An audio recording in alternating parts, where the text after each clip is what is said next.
big frost this morning, and Matt's mirrors are frosted over, so he can't see how he's backing up.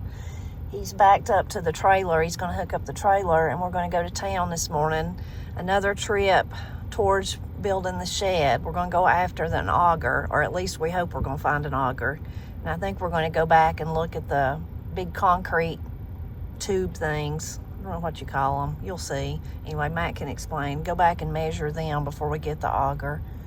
And I want to stop at the place in Murphy that's supposed to have the Daniel Boone cornmeal and see if they've got any. They didn't have any the last time we stopped by there.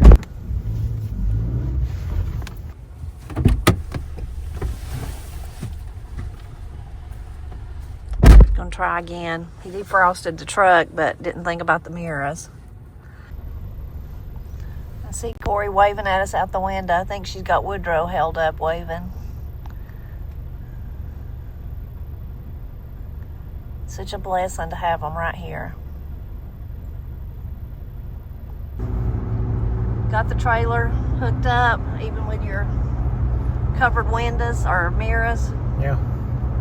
Just used the rear view mirror and guessed at it. Yeah. Matt's good at doing stuff like that. I wouldn't even know where to start with hooking up a trailer, much less driving one. How old were you the first time you drove a trailer, pulled a trailer? Probably 10 or 12 years old.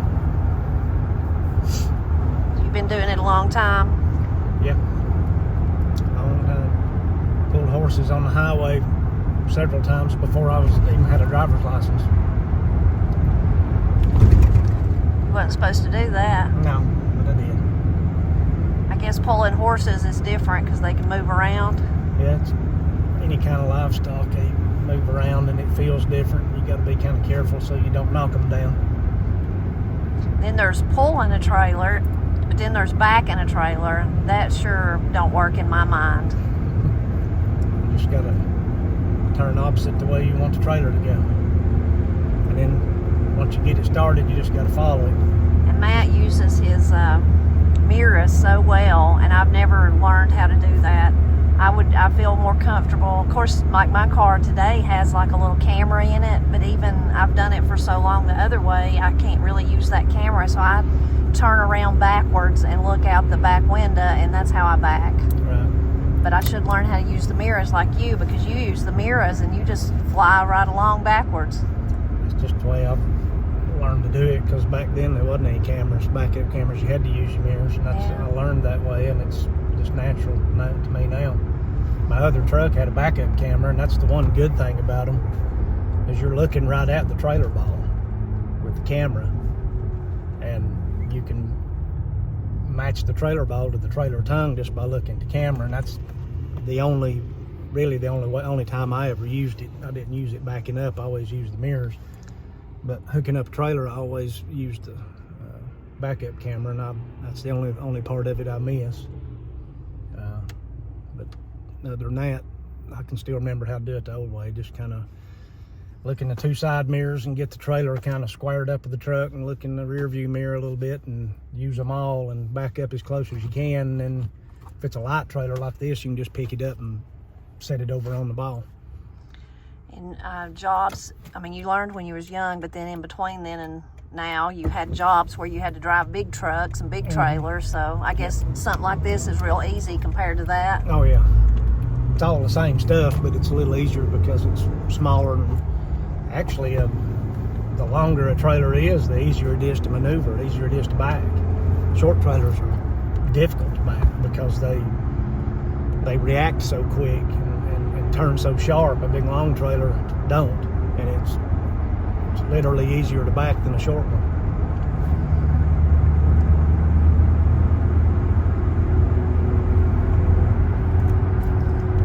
Did your daddy teach you to do it, or did you just learn? I don't remember. He probably did and showed me or told me some of the stuff, and then I just picked it up from there. I would imagine it was something you was interested in, though, probably wanting to drive and back and pull and do whatever. And we had horses back then, and I just was all the time having to pull a horse trailer, so it was I just had to learn.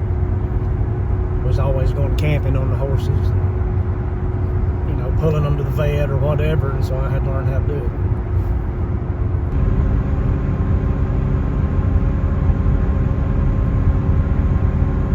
frost this morning, but it's melted off down here in the sunshine. Yeah. Down here where they get sunshine. Yeah.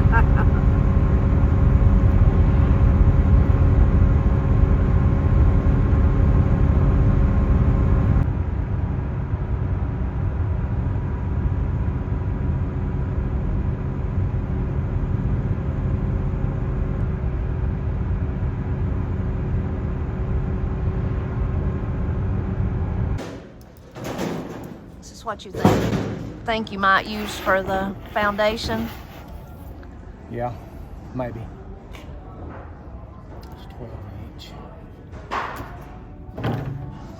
Let's see what it actually measures.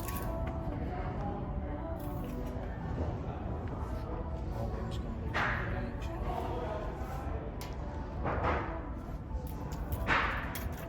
It says 8 inch, but that's not what it is.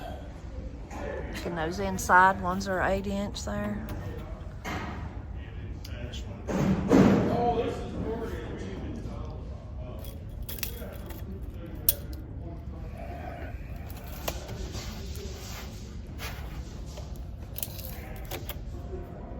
a 12 inch. All right.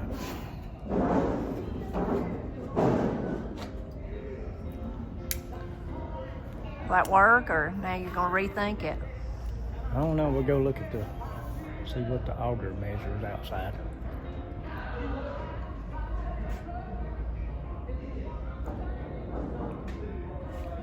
Seeing things were.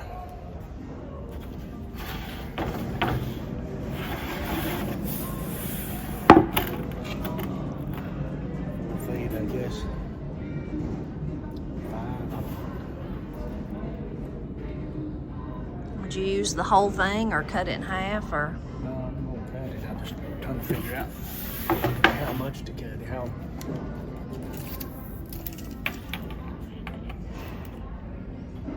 they're 48, so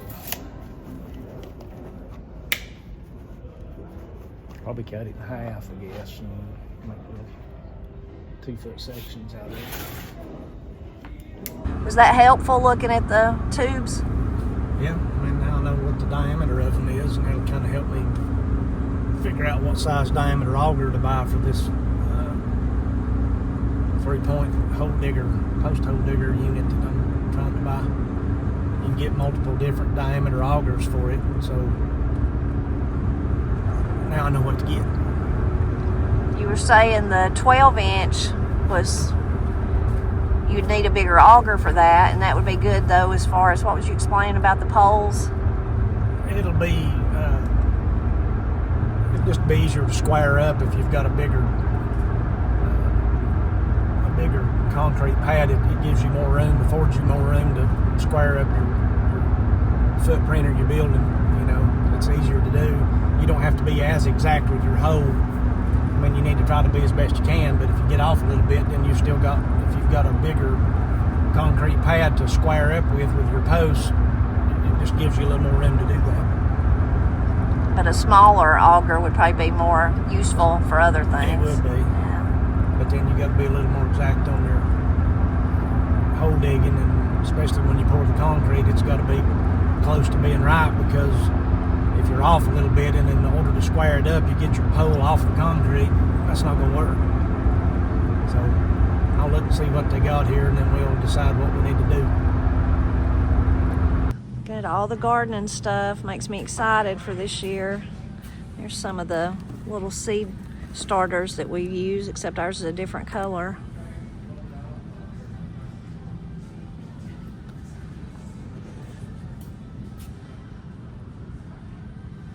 While we're in here, we ought to buy some potatoes. I've got a few potatoes at home, but should definitely get some of these. So it'll be that time before we know it.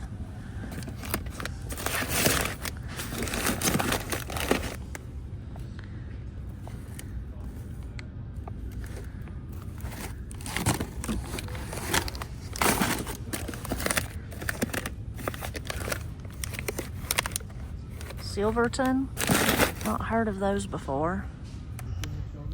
I've been looking, but I don't see any Kennebecks, and that's what we like. So maybe I'll wait on the potatoes for another day. But I'm definitely gonna get some onion buttons.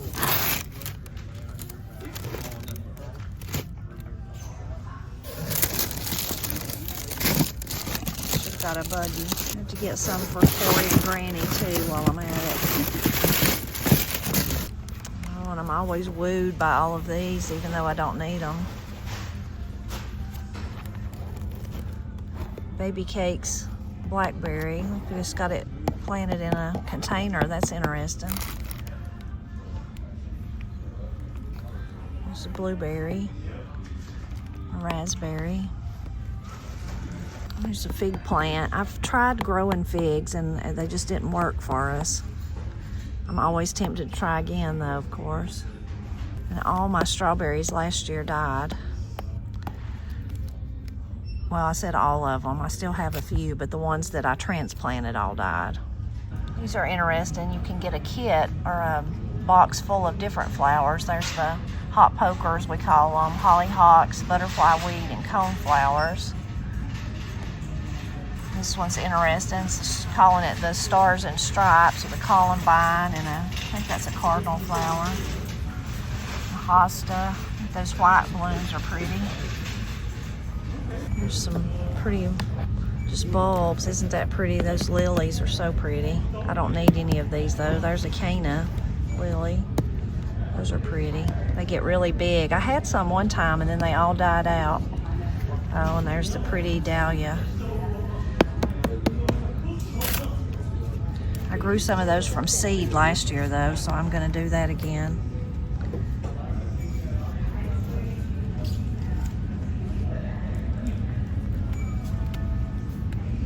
There's the blueberries and the grapes and the raspberries. They all look so inviting. Look at that gold one. But I don't need any of them. I have plenty. What you found? Stuff I've been using. Oh. It's a big jug of it. Yeah? Yeah, we need that. That's good stuff. I think a subscriber sent you that, didn't they? They did, and I didn't. I figured it was something Just that was not local here, to their but area. right there it is. That's good to know. Because I like that stuff. What else have they got? What's the Boar's Night Out? White Lightning. That sounds crazy.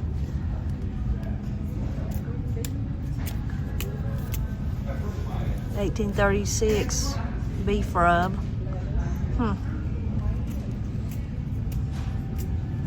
Sweet rub of mine. It's funny. Yeah.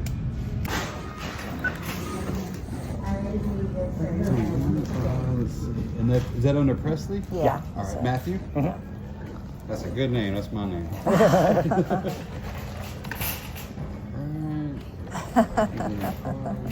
So I used to do service work for fire protection, and I'd do churches, and my joke to them was, I'd tell them, well, Matthew means a gift from God. I'm here to fix all your problems. Oh, okay. And at the end I go, well, he was also a tax collector, so I'm going to have to collect. Yeah, yes, he was. Yeah. The pastors would just Yeah. think that was the funniest thing. Yeah. Yeah.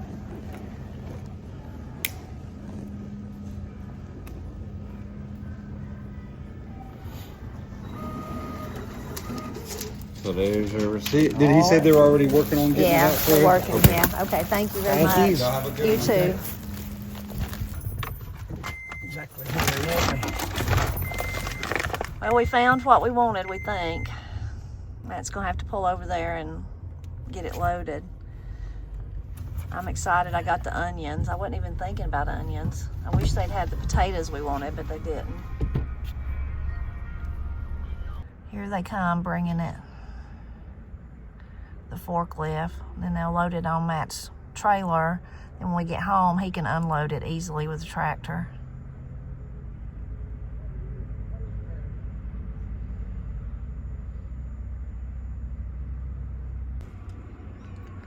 They got it loaded. Now Matt's gonna strap it down and we'll be ready to go on to the next place.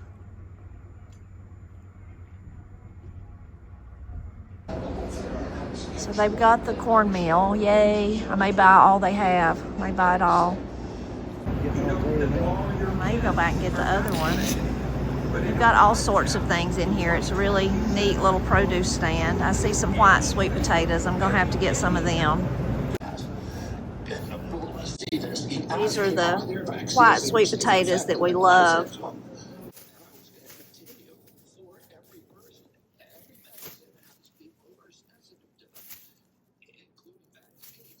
So we might have went a little crazy in Spud's Shack. Spud's Shack, is that the name of it? Spud's Shack, I guess. Yeah. Anyway, they've got so much great stuff, and they had the cornmeal, so I got 3, what is that, like 15 pounds of cornmeal. Yeah. Matt seen some fresh made pork rinds, so he had to have them. Then we seen some fresh made pies, fried pies, so we had to have one of them. I hadn't had one of these in years, but I said, well, since we're splurging, I got a peach knee-high, and Matt got a orange one. Knee-high belly washer. Knee-high belly washer. Yeah. What else did we get? Those white sweet potatoes, great. And we got some country ham and some fresh eggs. A good haul. Yeah, the gentleman said, y'all got some good stuff. You need to go home, fry it all up, and eat it. And we said, well, we might. Yeah.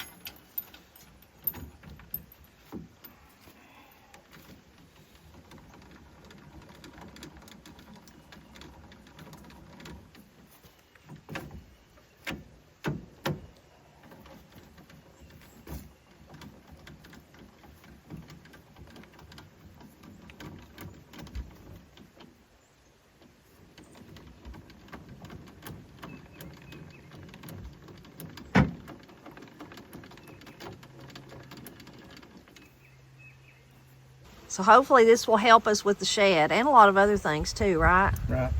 So that piece over there is the auger, the swirly thing. And what's this other piece? This is just the actual power head and the boom that hooks to the tractor, and this is the power head that actually runs the auger.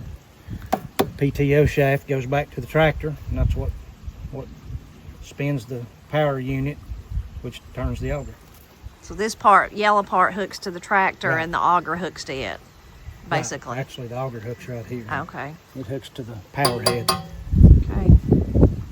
Matt's performing surgery on himself over there. He got a splinter. He's got a piece of wood to scotch the trailer, keep it from rolling off into the creek just in case, and got a big splinter in his hand. About to get it out. I don't know, I'm gonna have to cut into that, it looks like. We got the trailer unhitched, and we're about to head up to the house, and we don't even have to eat dinner because we ate our Just we eat all that junk. apple pie and cherry pie and some pork rinds and drunk our knee-highs, and boy, it was good though, wasn't it? It absolutely was real good. So good. I hadn't had a knee-high and I don't know when. Years, I guess. They are mighty good. We don't ever drink them, but that was really nice. And the apple pie was delicious. Your cherry was good. Oh, absolutely. Homemade. I don't know who made them, but they were good. Very good. Pork rinds was good too. I know the cornmeal will be good. And I know the sweet potatoes will be good. Country ham will be Country good. ham will be good. Eggs will be good. I see a meal in our future of country ham and sweet potatoes. Absolutely.